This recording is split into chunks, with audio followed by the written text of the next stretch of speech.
Well, good evening, everybody. This is Dr. Stephen Walker, broadcasting live on Tuesday and Thursday night. This is my twice a week mental health live stream. I want to welcome you. Remember, live stream is for you to engage with me about what's on mind. So I start with a topic, like tonight's topic is how to achieve more potential. How do we maximize our potential? You know, that's what everyone's trying to do, is to be more successful, to be happier, to be more content with themselves, have a better marriage, to have a full head of hair, or whatever it may be.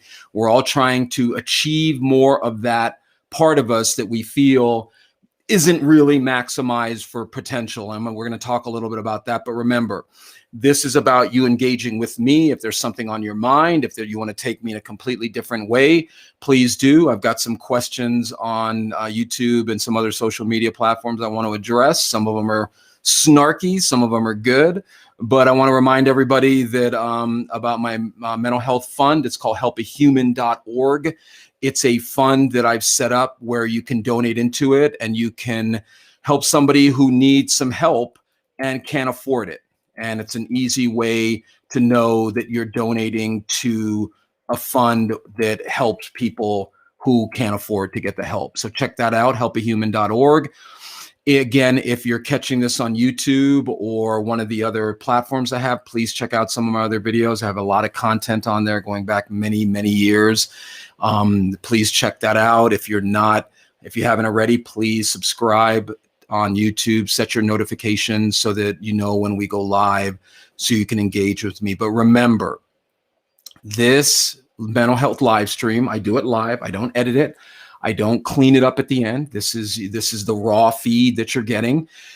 This is about working on our issues. This is about, excuse me, dealing with how we feel. This is about talking to somebody about how you're feeling.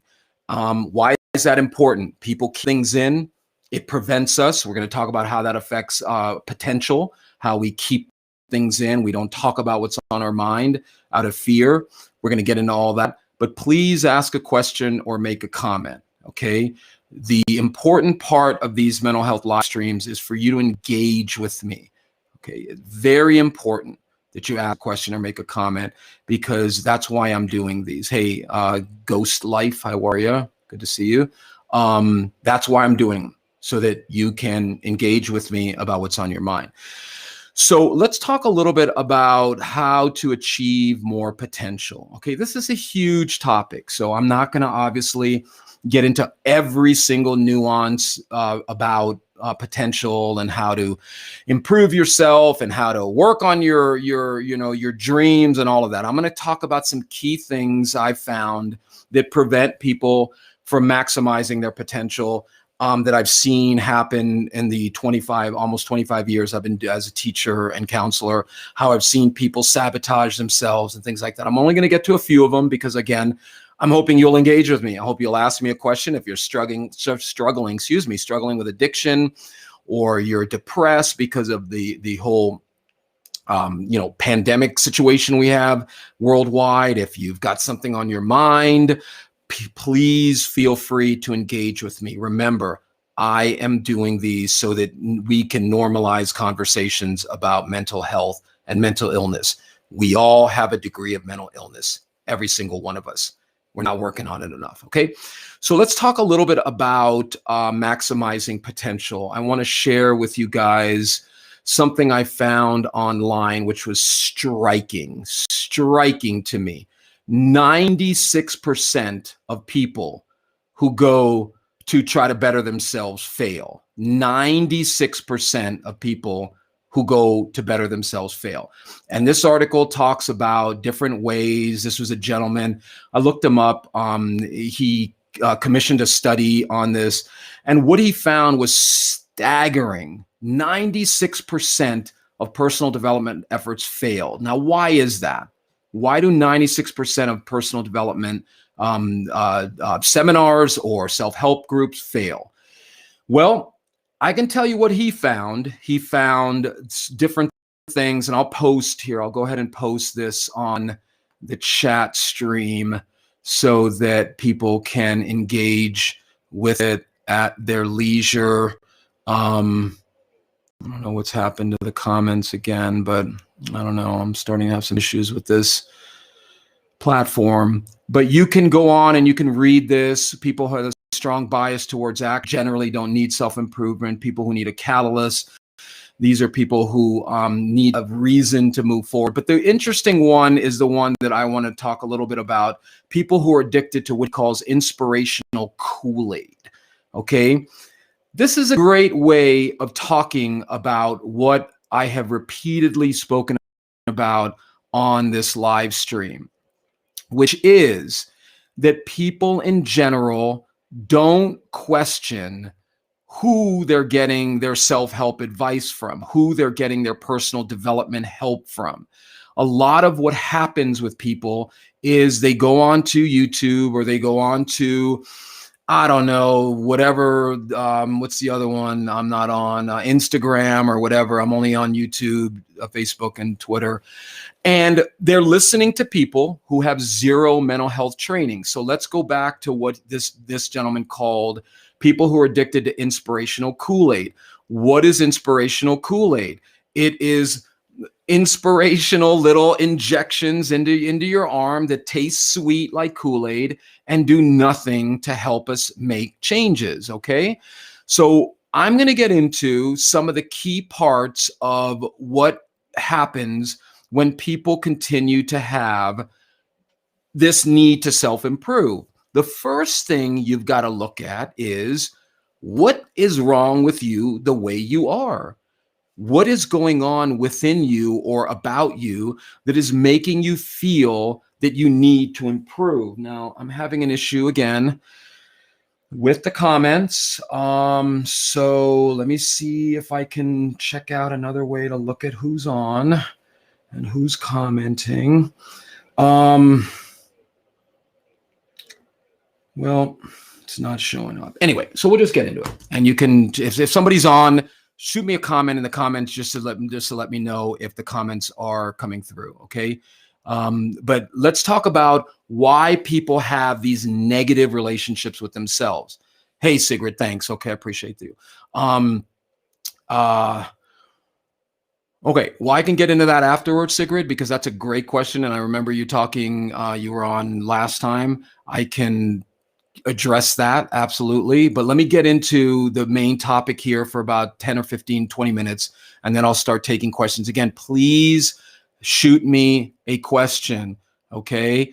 It doesn't have to be about the topic we're talking about. This is about, this is a text number you can text me on if you prefer texting.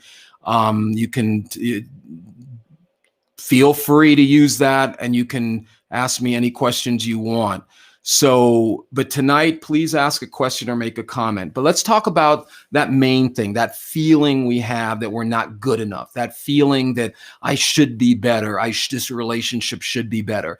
That is one of the main things that I try to work with people on first off, is if you're, as I've said many times before, you're not going to hate yourself into change. So if you hate who you are, if you don't like who you are, and you think any level of success is going to cure that, let's look at highly successful people who commit suicide or who are drug addicted or who are often left field because they never worked out some of those core issues they have with themselves, okay?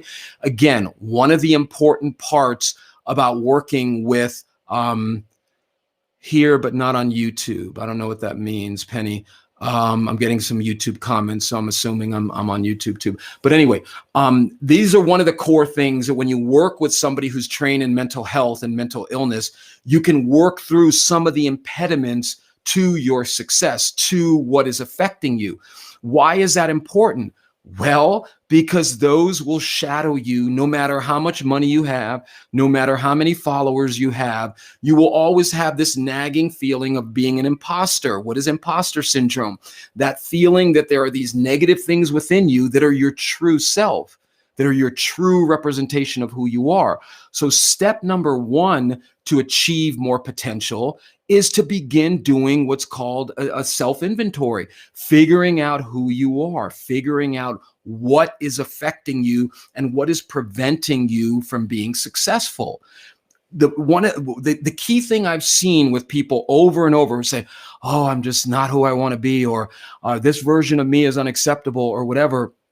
Most of that self-perception is being rooted in trauma from your past. Most of that is being rooted in a situation where you were routinely and systematically made to feel inferior. People, these things are not going to go away. This is why the author of that business trader or whatever the article I was talking about talked about inspirational Kool-Aid. This is what we live in. And so that brings me back to the point number 2, okay? Point number 2 is this quick fix society we live in. Everybody wants a quick, not everybody, but many people want a quick fix. Many people want to watch a YouTube video or listen to a podcast and think that that's going to cure or heal whatever is underlying their inability to be successful. I see this all the time. People ask me, I had a gentleman in Portland that was one of my original clients. He was or probably still is, an ER doctor. And he said to me one day, can I just excise this out of me? Can I just cut out this part of me that's holding me back? Wouldn't that be wonderful? But it's not. If you ever want to watch an interesting movie, check out, it's a Jim Carrey movie. It's not a comedy, but it's called Eternal Sunshine of the Spotless Mind. And it's all about how a guy's getting over a breakup. He finds a psychologist who has invented a machine who can extract the negative memories from him. It works for, a day or two or whatever. And then you can see the chaos that ensues. Again, Eternal Sunshine of the Spotless Mind. Back to the point. One of the main impediments of achieving more potential is needing it to happen overnight, needing a quick fix, needing it to be cured right away.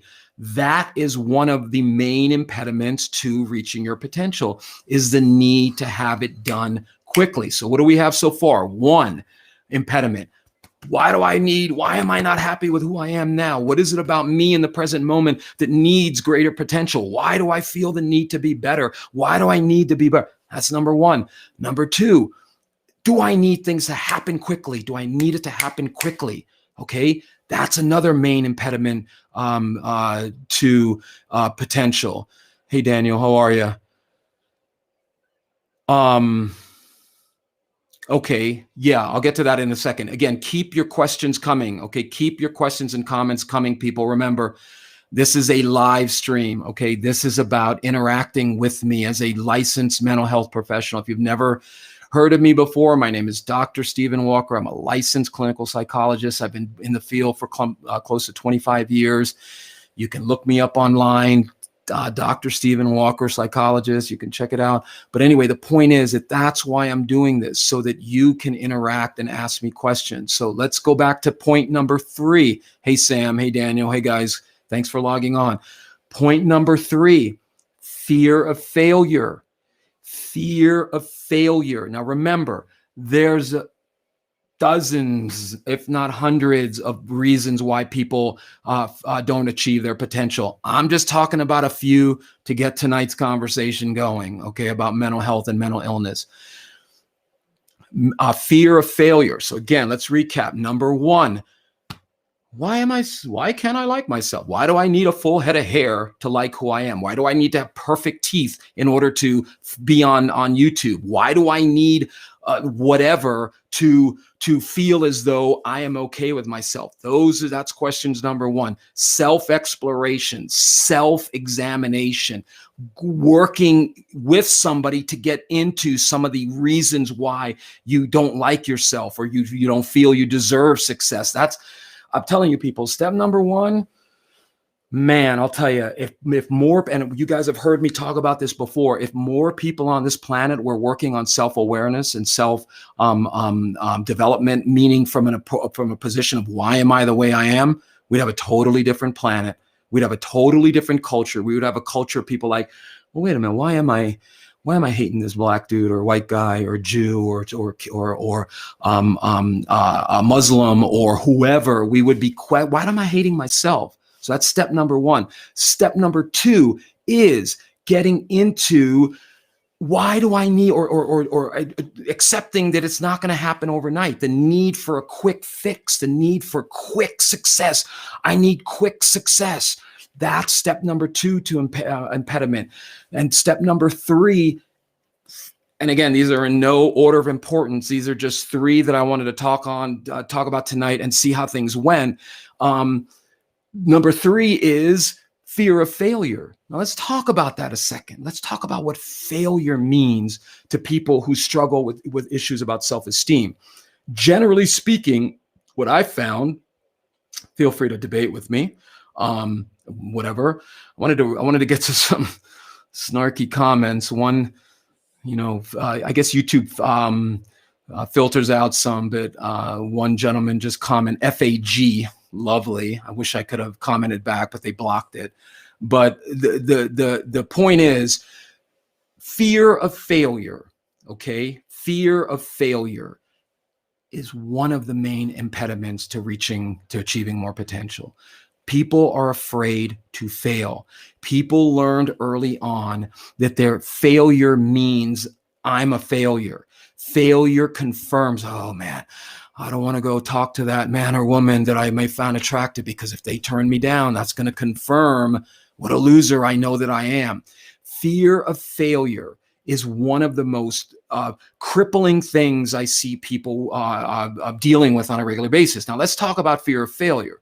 Let's talk about where we learned to be afraid of failure. Again, why I advocate working with a licensed mental health person is to figure out where you learn the dysfunctional belief system you have about failure, how you learn that, where you learn that. I'm going to get to all you guys' questions and comments. Please stay tuned. Sigrid, I'm going to get to what you asked before, okay? Please remember, ask whatever you want. It does not have to be about tonight's topic. But that's the key. Those are some of the keys, is we've got to get into the whys. Why am I so afraid of failure? And some people who don't know how to help people with the whys and to get into the negative feelings and get into the trauma will say, what do you need to know why? Why do you have to ask why? Why do you need to know how it got formed? And I love that, because what they're basically saying is, look, I don't really know how to help people work on the whys, so I'm going to discredit why that's important. I'm just going to say, no, we're going to just focus on current behavior, which I do. You focus on the whys and then you work on the current behavior. But the reason, and I'll say this again, the reason it's important to figure out the why, let's look at it from a perspective of cancer, okay? Absolutely, there are Sloan Kettering and all these incredible institutions out there treating cancer. They're treating the symptoms of cancer. They're helping people deal with cancer. But guess what they're counting on? Guess what those institutions are counting on? Someone figuring out why. Someone figuring out why cancer cells form the way they do.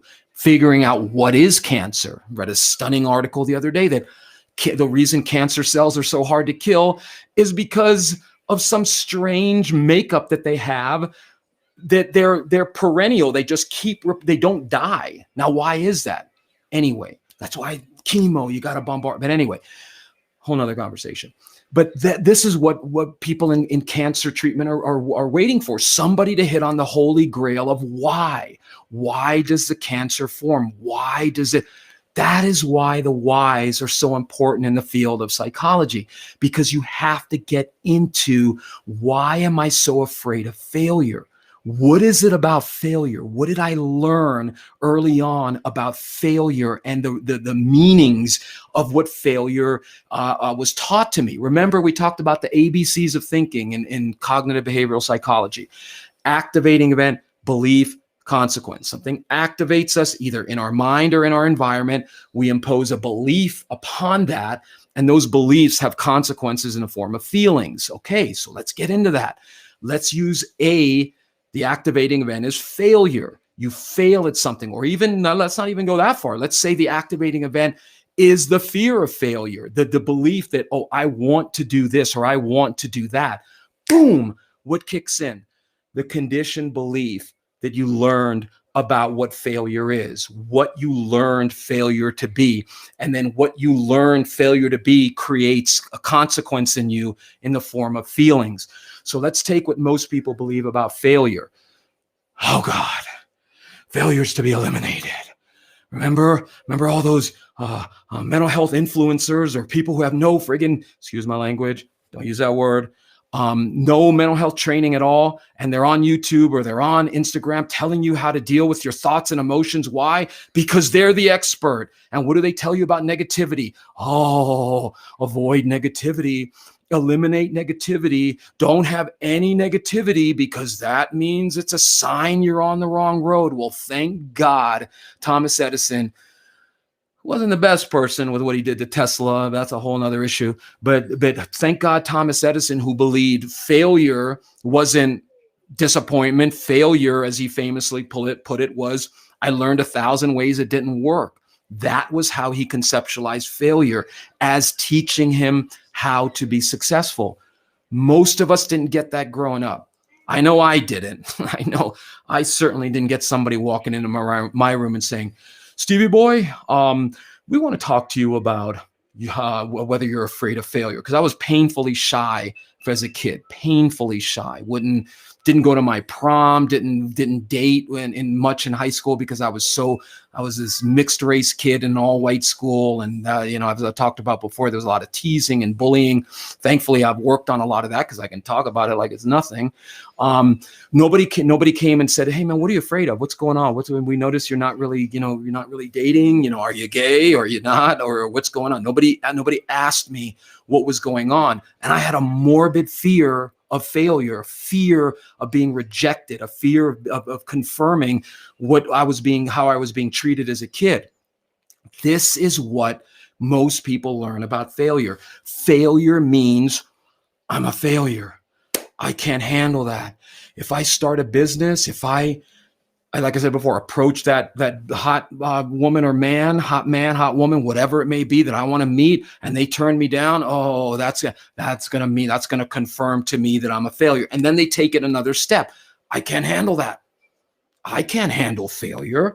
I can't deal with failing. I can't deal with something going on. These are the impediments, people, to achieving more of your potential.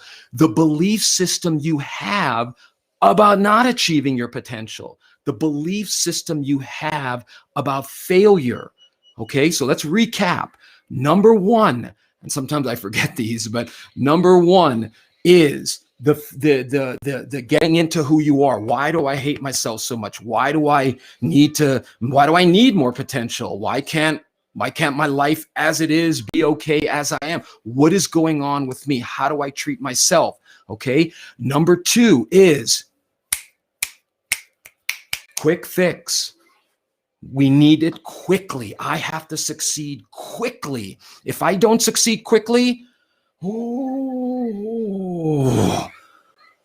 quick fix society, the need to have it done immediately.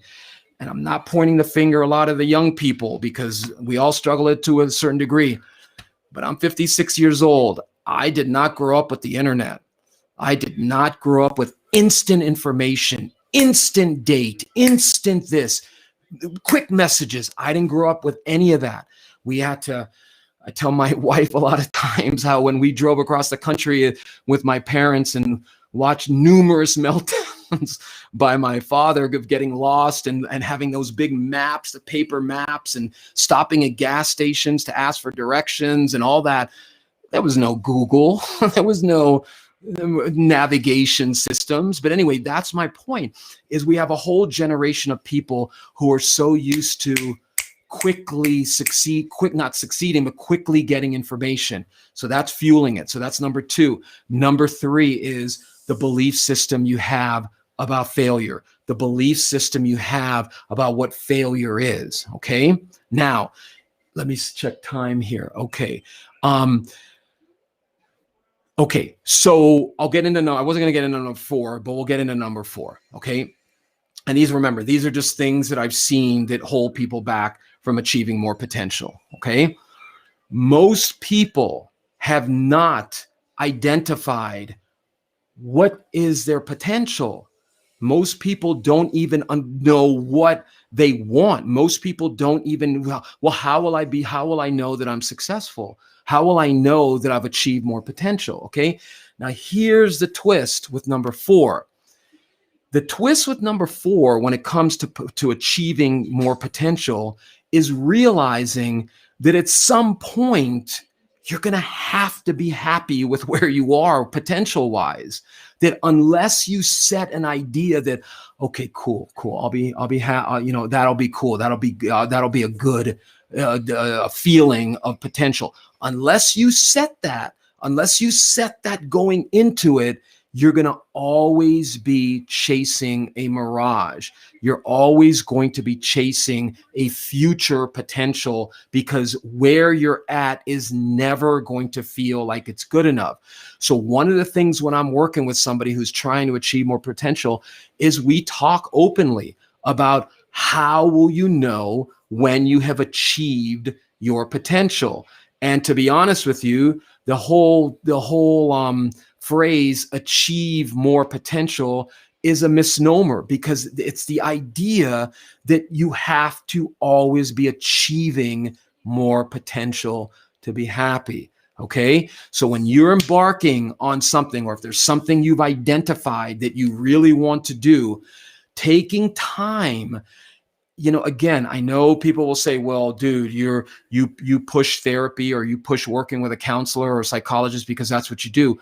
Yeah, that's right. And if that makes me biased, well, then every doctor, every professional, every plumber, every electrician who tells you, dude, if you don't know how to do it, you may want to hire someone to help you. The whole idea between why I'm so convinced that this kind of work helps people is not only because I've done the work on myself. I've done a lot of work on myself. I'm still working on myself. I still have issues that blindside me that my wife and I process and I have to own.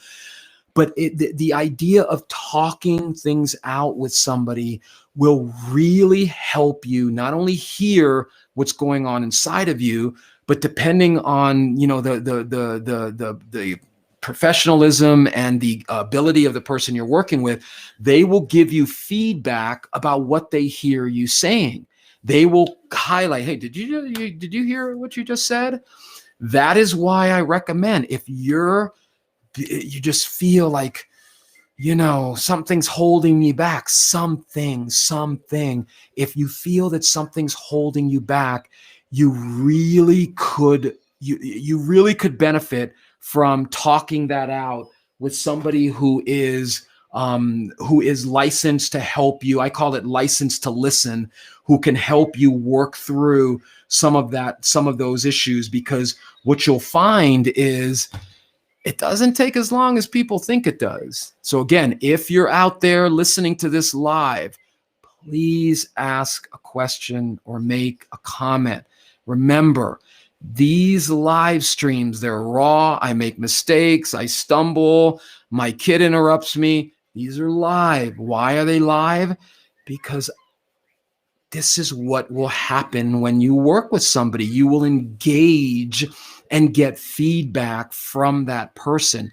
So please ask a question or make a comment, okay? Again, why do I believe that this work will help you achieve more potential? Because of the 4 things I just stated. Number 1, you'll get to spend some time with going through, why am I the way I am? Why am I like this? You'll question, well, why do I need it right away? What happens right away if I don't get it right away? Number 3, you'll get into your fears of failure. You'll be able to process that and work that through. Okay.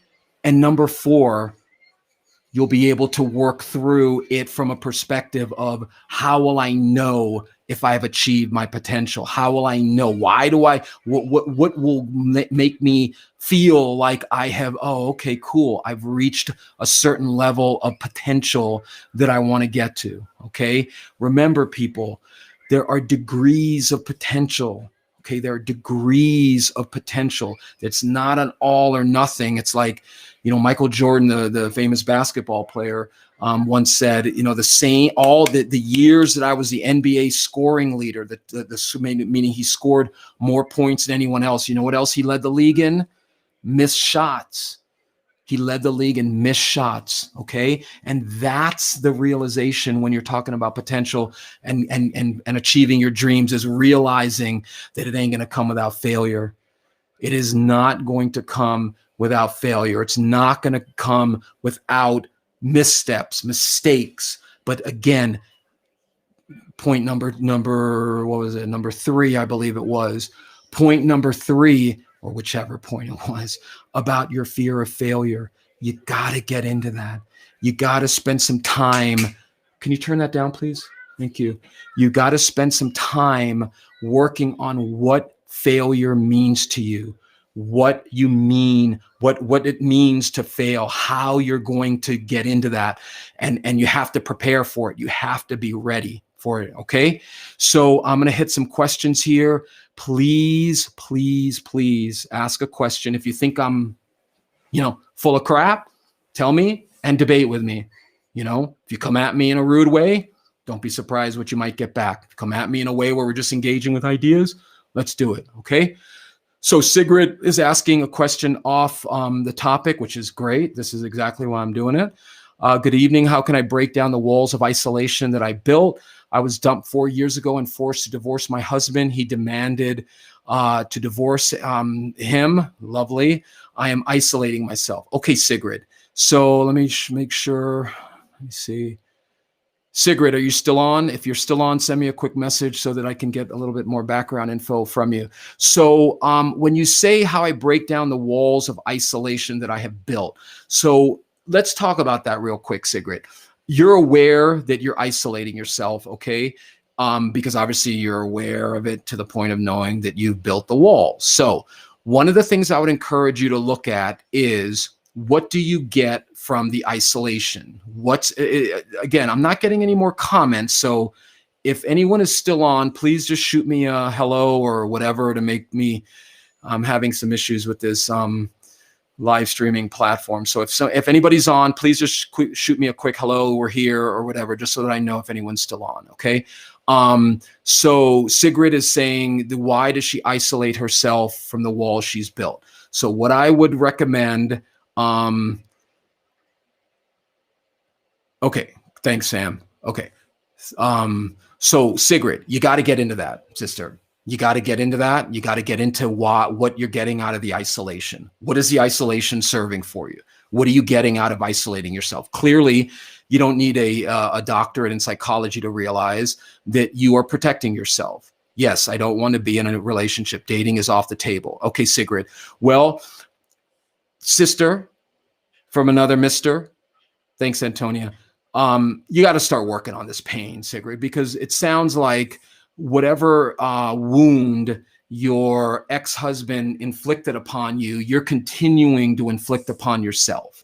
Okay. So I don't know you, Sigrid. I know you were on last week and I had never seen you before, so I appreciate you coming back. But again, and tell me if I'm wrong. Okay, Sigrid, sounds like this stirred up something from your past, sister. Sounds like something with being abandoned, being, as you put it, dumped,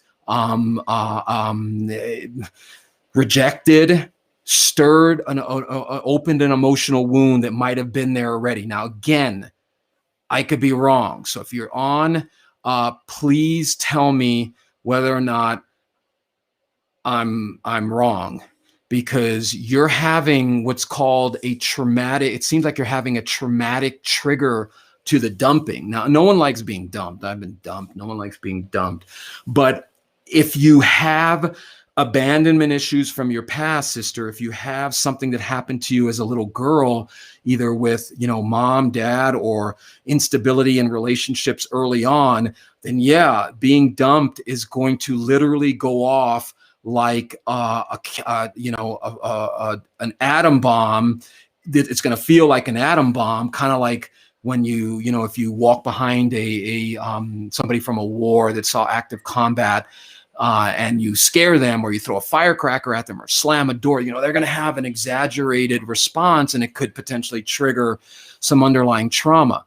So that would be the first thing I would look at with you is what did this breakup, what is this stirred up in you? Point number 2, Sigrid, okay?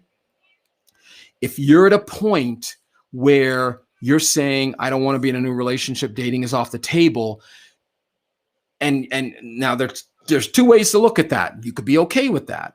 There's some people who are fine with not being in relationships. There's some people who, they're okay being alone. They regenerate more on their own. So I'm not saying everyone needs to be in a relationship, but okay, here we go. So Sigrid and I did not set this up. Yes, abandoned. I spent the first 4 years of my life in a hospital. I was very sick. I didn't have bonding with my family. Okay, there you go, sister. That's what I'm talking about. And thank you for sharing that, Sigrid, because you have nothing to be ashamed of. You have nothing to be ashamed of, just like if I was a cardiologist and I was asking you, so Sigrid, what's going on with your heart disease? Are you eating? What's going on? Like, how far did this go back? I would be getting a history. There's nothing to be ashamed of having issues that are still affecting you, people. Okay, nothing. If you're still in pain from stuff that happened to you as a kid and you're ashamed of it, then guess what? It ain't going to heal.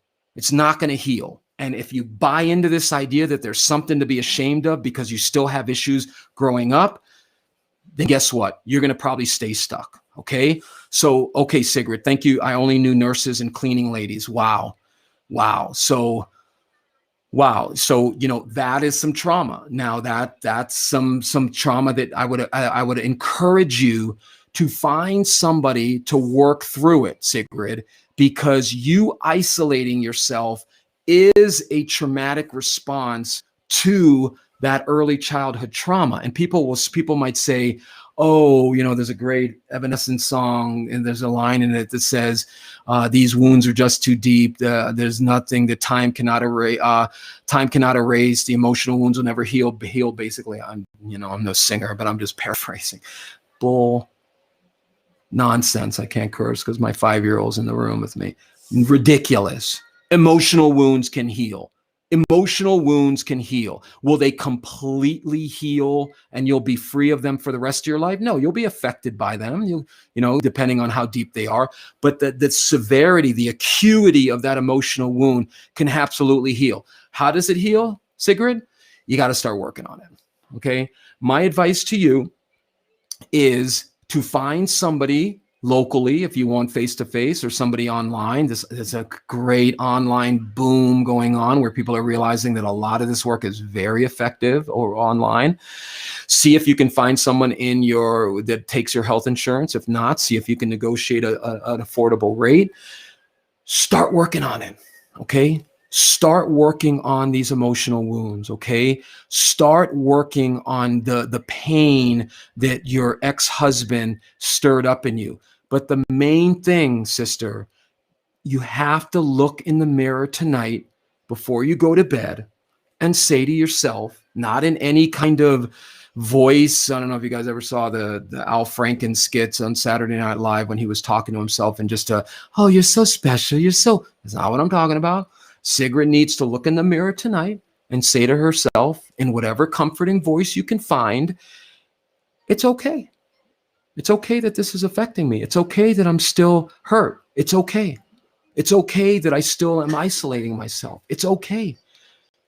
Because I'm guessing, and again, taking another wild stab, I've never talked to you before, is you probably hate yourself for being stuck. You probably hate that he's affected you like this. You probably hate that you're still feeling these feelings of isolation and not wanting to date anymore. Sigrid is saying, I can remember being in the crib and hearing all the other children crying for their moms, but I didn't cry. Wow, man, that's, and again, somebody might say, oh, she's doomed, man. This is early No. The fact that you can remember this stuff, Sigrid, is a golden opportunity for you to work through it, okay? But it's going to take some work. Remember, we talked about point number 2, the desire. I don't really remember the order at this point, but the number 2, or one of them, was the need for a quick fix.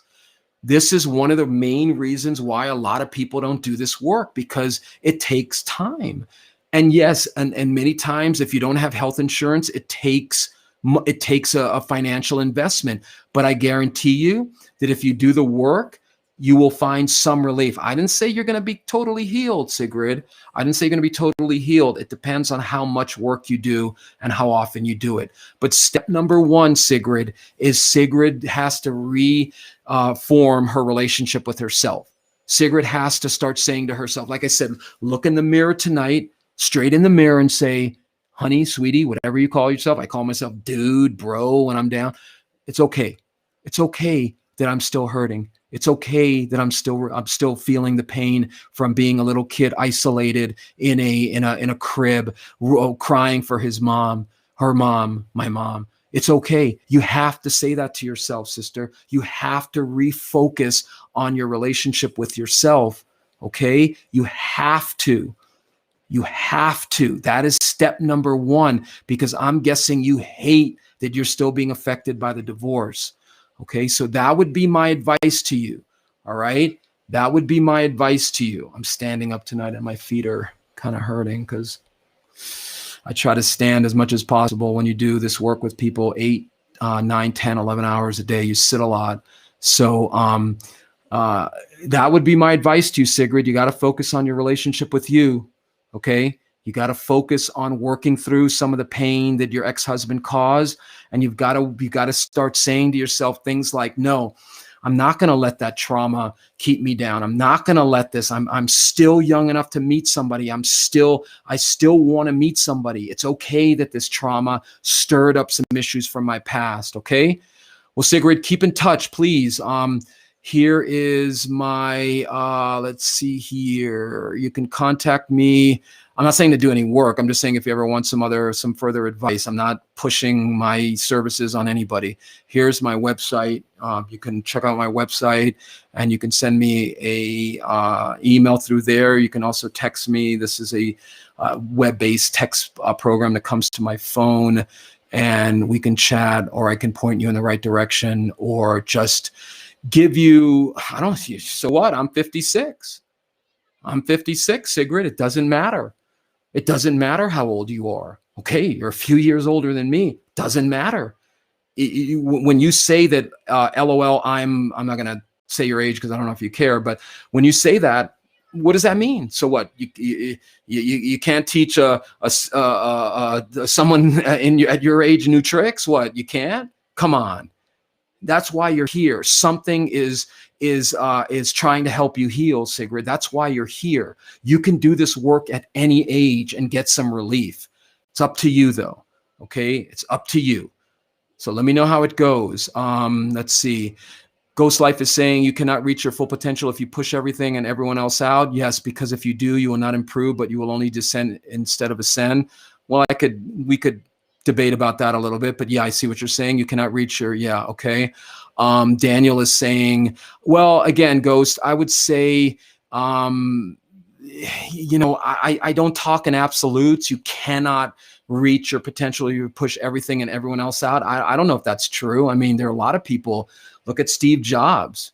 I mean, he was incredibly successful, and we all know the story of how dysfunctional his relationships were. So, but I hear what you're saying. I get the gist of what you're saying. Try to look at things a little bit more, not black or white. People always say I'm a black and white thinker. That what they mean, black or white.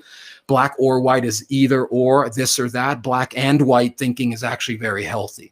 If you're a black and white thinker, you're allowing black and white to coexist, and you're trying to find you're trying to find a balance between that.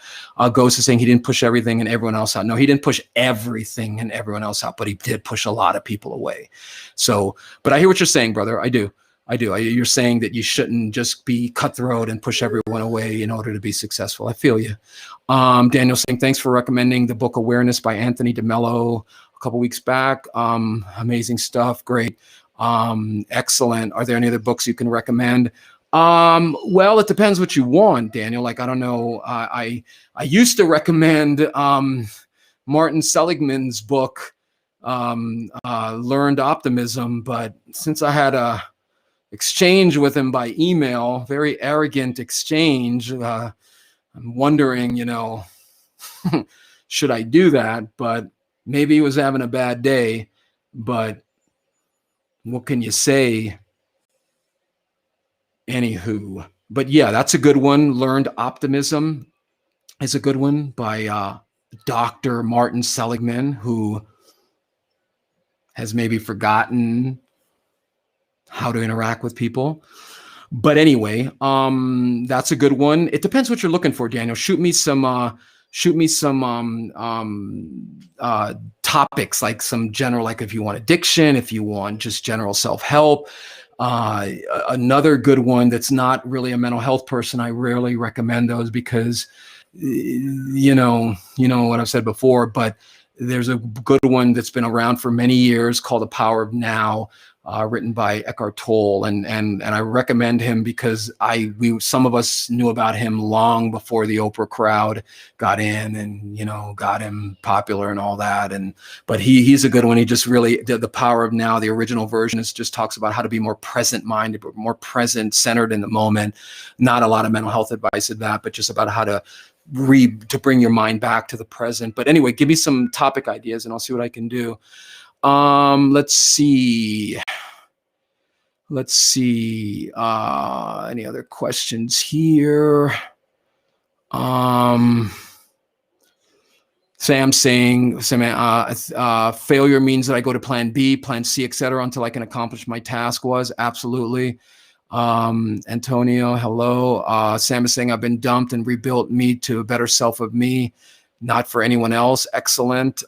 Sigrid and I interacted about that. Let's scan down here. Let's see. Hey, Kat, how are you? Good to see you back. Who's out tonight?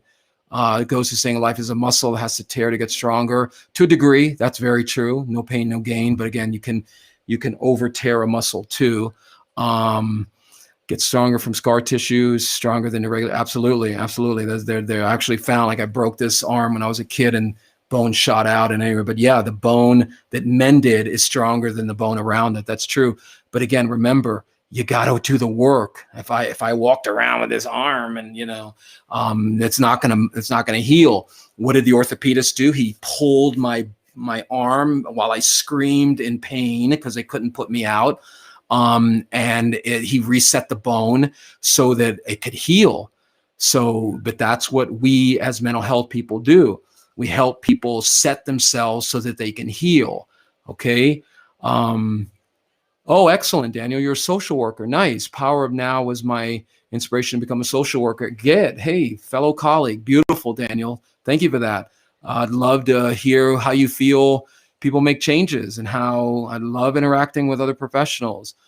You thought DeMello was that good? Excellent. Seems like Eckhart and others have gotten a lot of their material from DeMello. Well, it's funny you say that, because if you ever want to read somebody who was around with the manifestation, the whole, how to manifest your dreams and all that, not dream, you know what I mean? Manifest your reality. Read a guy called Neville Goddard. Okay, Neville Goddard was this bizarre individual who was going around in the 50s and 60s giving all these metaphysical talks. And he, at least to my research, predated all these people now who claim that they started the manifestation movement and all that. But Neville Goddard, Neville Goddard. Let me type that in here so you can look him up. But now I've noticed on YouTube, there are a lot of people who, I have a whole bunch of tapes of his that somebody forwarded me, but there's some YouTube people who have posted some of his talks. Great talker, Neville Goddard.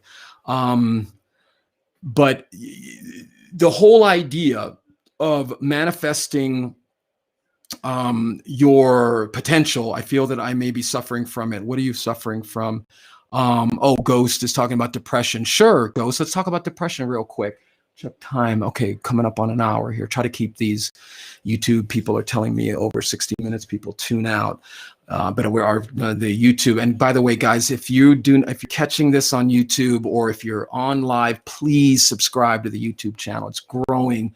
We're adding hundreds of new subscribers every week, which is great. We when I started doing this again, I was in the low 500s. We're just about to hit 4,000. So please subscribe. Please share this. Please remember that there is no shame in working on your issues. Yes, law of attraction type stuff, but right. But he comes at it from, Goddard comes at it from a very psychological perspective. And you just listen to some of his stuff. He has this thing called assume the feeling of your wish fulfilled. I mean, I started hearing this back in the late 90s, and it just blew me away. This idea that, as he breaks it down, is that you have to take on the feeling and talking about potential. You'll see, I'll tie this in. You have to, what would it feel like if you had if you felt more potential? What would that feel like? And to practice that and to dwell in that feeling.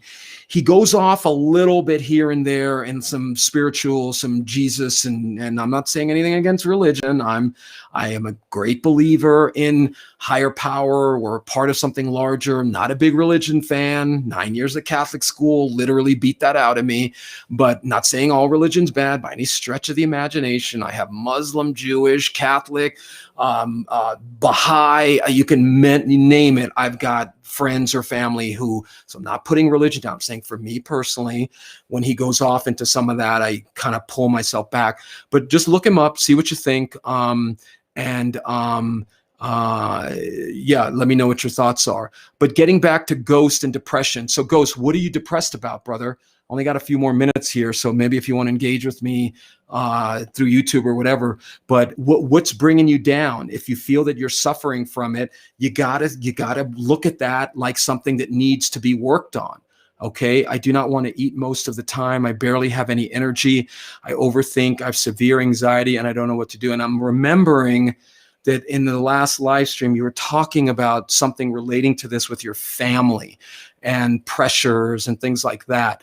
Well, my brother, I'm assuming you're a man, so you might be a sister, but I'll just go with brother for now. No, I think you're a man. But when you say you have severe anxiety and depression, see, depression and anxiety coexist. Most people who are depressed are anxious about their depression. Most people who are anxious, they're depressed about being anxious, and it just is like a circle that feeds upon itself. You're welcome, Sam. You got to get into it. Okay, I'm a male. You've got to start working on some of that stuff, Ghost. You got to get and start.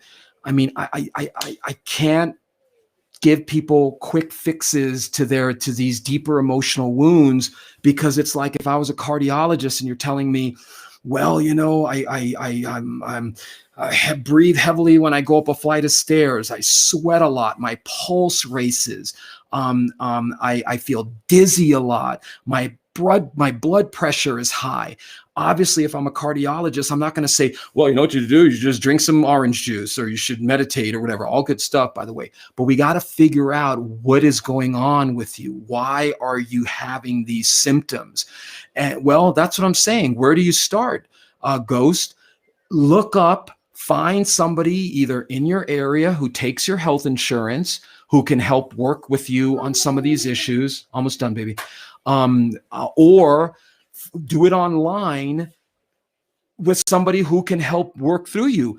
And when you say, what is the start to defeating depression? Okay, I'll give you a start for, like I told Sigrid earlier, Ghost has to say to himself, it's okay that I'm depressed. It's okay. If you keep hating yourself for being depressed, my brother, you're going to stay depressed because you're feeding hatred to a negative emotion. And that's going to make that emotion grow. Okay. Yes, acceptance of self, Sam, absolutely. But you've got to work on who is that self I'm accepting. Most people are trying to accept their conditioned self, the self that they learn to be. And that is where the trouble starts, because that self you're trying to accept is a self that was given to you, is a self that was taught to you. So what I would recommend for you, brother, is you got to start tonight, like I said to Sigrid, saying to yourself, it's okay that I'm depressed. It's okay that I have this anxiety, whatever it may be, but I got to work on it. I got to work on it. Any recommendations for therapists? Go to, what's it called? Psychology Today. Just type this into Google or whatever search engine you use. Psychology Today Therapist Finder. And see, read some profiles, see who you qualify for. If you have health insurance, call your health insurance company and tell them what you're looking for. Find out what your benefits are, and find somebody.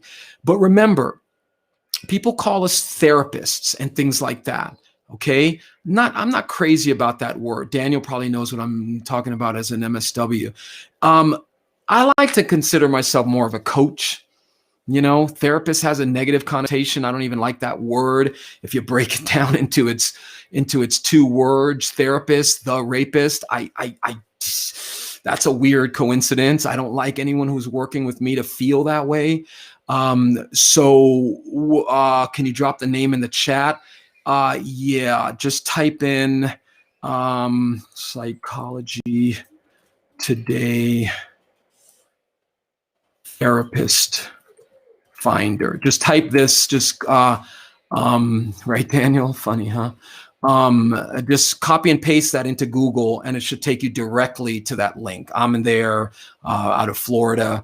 So a lot of people are out there. A lot of people, man, I tell you what, I don't know about you, Daniel, but I ain't never going back to in-person sessions. I love working out of the house and not commuting. So what do you think of the term psychotherapist? Yeah, again, psycho, the rapist. I hear you. It's just a personal thing, brother. There's nothing wrong with a psychotherapist. I mean, it's just a term of a therapist who does psychology. It's just a quirk of mine. But anyway, so yeah, let me know what you guys think of this. If you're catching this after I post it, please shoot some comments. You come at me in a snarky way. I should I don't know if I should do this, but there's some comments that I just find hilarious, that people actually go on to my professional YouTube channel, drop a rude, snarky comment, and then actually expect me to not respond in the same manner that, I don't know. Let's read one. I don't know. Maybe we shouldn't do this. Anyway, there are a whole bunch of comments. In fact, there was a comment here from Melissa, an arts guru, talking about entrenched negative talk. So I wish I had more time to talk about these tonight. Maybe I'll do another show strictly on responding to some of the questions that get posted. So please feel free to engage with me. Daniel saying, yes, working from home is great. Absolutely. I'll stick with clinical social worker. I hear you. I went through various incarnations of professional identity. And I was lucky to snag licensed.psychologist.com and so that's one of my I actually have that link to my oh, thanks, Sam. You posted where? Oh, you posted it on I hope you can see it. But yeah, anyway, we're getting a little far afield here, but again, it's live. What can I tell you? So yes, Ghost, my brother, look that up. If you want to shoot me a message through my website or whatever, or through YouTube, maybe we can arrange a quick chat to see if I can point you in the right direction, and we can go from there. Okay. All right, everybody. Well, thank you again for logging on. Please remember my mental health fund, helpahuman.org. If you know somebody that's got way too much money that they know what to deal with, shoot them this link, because 100% of the proceeds go towards helping people who can't afford it, who can't afford their copays. I do pretty steep discounts to the degree that I can, but a lot of people don't realize how expensive it is to run a business, with taxes and all. So I do what I can. All the proceeds in this fund go directly to helping somebody. Don't forget, I'm on every Tuesday and Thursday night. We're going to have an upcoming guest if we can coordinate a time to do a pre-interview on sex therapy and sexual issues in a relationship. Please subscribe. Please check out some of the other videos. Here's my website, going real fast here. If you want to shoot me a text, this is a web-based text program. You can shoot me a text. Maybe we can coordinate a time to chat. But above all else, people, please don't give up. Okay, people like Daniel and I are out there to help you work on these issues. Okay, you're welcome, Chris. No problem. Hey, Chris, where's my question? Just sitting in the background there. Anyway, but please remember, hey, Sam, how are you? Yeah, he's sitting right here. Sometimes I wonder if he wants to be in here with me or he wants to be watching his my big iPad, as he calls it. But anyway, don't give up. Okay, people, seriously, do not give up. There's healing to be had. Okay, don't give up. If you have some unfulfilled potential, go back to the beginning of this live stream. Look at those 4 things we were talking about and begin the process of working on it. Okay, don't give up. People have this idea that they're broken. They're never gonna achieve this. They're never gonna achieve that. You haven't even, good night, Penny. You haven't even, if you have never worked and talked some of this stuff out, give it a shot. It is not as nefarious or whatever as you may think it is. It is simply engaging with somebody who knows how to bring things out of you and help you heal. That healing force is within you, and it's being covered up by a whole bunch of pain, and that pain can be healed to a degree. Okay, people, please don't give up. So if I'm able to coordinate with this guest for Thursday night, I will have her on. If not, we'll shoot for next week. But how do I communicate to you on your website? You just go to the website, my brother, and there's a link there that you can email me. I think my email address is on there, and you can shoot me an email, and maybe we can coordinate a time to chat. Okay, that's my YouTube page. Here's my website. So, all right, guys, I'll see you Thursday night. I'll have another topic, or maybe I'll continue this one a little bit, and we'll see where we're at. And if not, we'll have a guest. Okay. Again, remember, we all have a degree of mental illness, just like we all have a degree of physical illness. We need to work on it. We need to be okay with it. And we need to not buy into this ridiculous mental health stigma that has been perpetuated by a fear of dark parts of us, dark unhealed parts of us that are usually being driven by shame. Okay. Don't buy into that. It's a load of BS. It's a load of BS. You go to a dentist, you go to a cardiologist, you go to any other gist, find a good psychologist or therapist and find and get some help. There's nothing wrong with it. Okay. All right. Well, thank you for everybody interacting. Please share this broadcast. Please talk to people. If you're struggling, if you're catching this and you're feeling suicidal, or if you're feeling hopeless, those feelings can be worked on. Okay. Those feelings, that hopelessness, that desperation is usually a sign of unhealed emotional wounds within you that can be healed. Okay. All right, guys. Good to see you. Good. Thank you for all your participation tonight. I'm doing this as long as people participate and log on. I'm going to be doing these. All right. All right, guys. Take it easy. I'll see you Thursday.